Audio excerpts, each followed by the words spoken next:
আসসালামু আলাইকুম বন্ধুরা, নিশ্চয়ই আপনারা সবাই ভালো আছেন। আজকে আমি আপনাদের মাঝে ভৌতিক একটি স্টোরি নিয়ে হাজির হয়েছি, যা হচ্ছে রেলওয়ে স্টেশন কেন্দ্রিক স্টোরি। আমি জানি আপনাদের সকলের রেলওয়ে স্টেশন কেন্দ্রিক স্টোরি শুনতে খুব ভালো লাগে।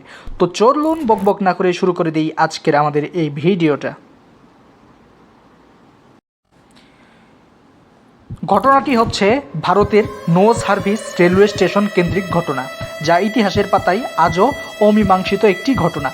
প্রায় 50 বছর আগে ভারতের একটি ট্রেনে দুর্ঘটনাবশত আগুন লেগে যায় এবং সেখানে থাকা প্রায় 30 জন যাত্রী সেই ঘটনাস্থলেই মৃত্যুবরণ করে, যা পুরা ভারতের মানুষকে স্তম্ভিত করে তোলে।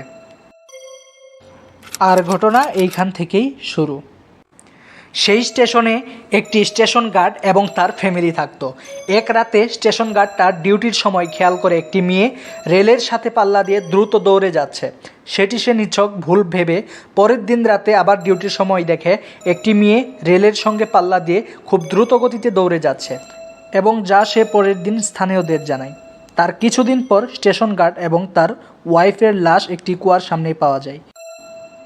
তাদের এই মৃত্যুর ঘটনা তদন্ত করে পুলিশ আজ পর্যন্ত কিছুই জানতে পারেনি।